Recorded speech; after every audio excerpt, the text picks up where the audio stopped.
दिल्ली विधानसभा चुनाव के बाद अब बिहार में सियासी सरगर्मियां लगातार तेज होती नजर आ रही है।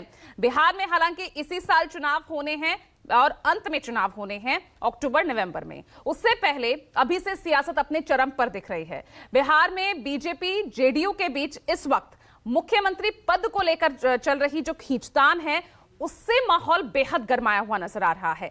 एक और जहां बीजेपी के नेता कहते दिख रहे हैं कि चुनाव तो नीतीश कुमार के नेतृत्व में ही लड़ा जाएगा, लेकिन चुनाव जीतने पर सीएम पद का चेहरा संसदीय दल तय करेगा। उधर जेडीयू की बात कर ले तो जेडीयू दावा करती दिख रही है कि मुख्यमंत्री तो नीतीश कुमार ही बनेंगे और इसी बयानबाजी को लेकर आज बिहार के दोनों ही डिप्टी सीएम दिल्ली भी तलब किए गए हैं। उधर दूसरी ओर बिहार की राजनीति में नए चेहरे की एंट्री की कवायद शुरू हो चुकी है। सियासी चर्चाएं तेज हैं कि सीएम नीतीश कुमार के बेटे निशांत कुमार जल्द ही राजनीति में सक्रिय रूप से शामिल हो सकते हैं। पिछले कई दिनों से जिस तरह से वो एक्टिव होते दिख रहे हैं, अपने पिता को एनडीए सीएम का चेहरा घोषित करे, इस तरह के बयान, गंभीर बयान जो सामने आ रहे हैं, उससे कई तरह के संकेत इस वक्त बिहार की राजनीति में होते हुए नजर आ रहे हैं। अब इसके क्या आगे राजनीतिक असरात होंगे, आज उसी को समझते हैं।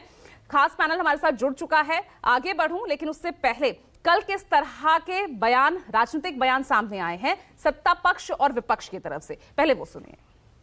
हम भी एक सीमा तक ही हम बयान दे सकते हैं, लेकिन चाहे जदयू में या भाजपा में कुछ लोग मीटिंग पे मीटिंग कर रहे हैं कि नीतीश कुमार जी के बेटे ना आए, क्योंकि संघी और भाजपाई चाहते हैं कि शरद जी की बनाई हुई पार्टी को बीजेपी हड़प ले। अगर निशांत आएंगे तो शायद शरद जी की आई हुई पार्टी शायद वो बचाने में कामयाब हो सके, और इसी के डर से कि निशांत आए ना राजनीति में, इसलिए कुछ भाजपा जदयू के मंत्री, बड़े 2-4 नेता लोग मिलकर के बैठक कर रहे हैं कि उनको आने नहीं दे रहे। वो हमको न समझा, पार्टी को देखें तो पार्टी प्राइवेट कंपनी बनी हुई, पूरा परिवार उसमें है, उससे मतलब नहीं है। लेकिन जरूर इतना है कि हम लोग भी चाहेंगे, क्योंकि हमारे बड़े भाई हैं, मैं चाहूंगा कि वो आगे बढ़ें, हम उनके साथ रहें।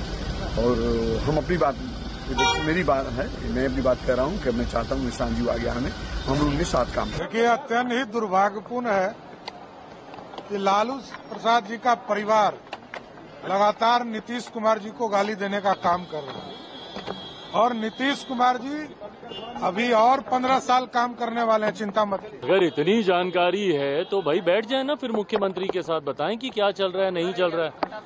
बिना सर पैर के इस तरीके की बातें करने का कोई मतलब नहीं। और सबसे पहली बात, ये फैसला उनको लेना, निशांत जी को लेना। आएगा तो जरूर हम लोग स्वागत करेंगे अगर वो आते हैं राजनीति में, पर इस तरीके की भ्रमित बातें करना, आप नेता प्रतिपक्ष हैं भैया, आपके पास और बड़ी जिम्मेदारी है।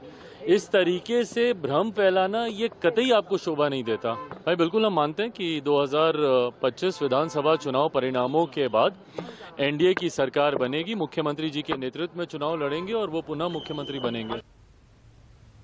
तो सबके अपने अपने तर्क है, अपनी अपनी सफाई है इस पूरे मामले को लेकर, लेकिन विपक्ष भी खूब हमलावर दिख रहा है। अब आज जो पैनल हमारे साथ हैं, आज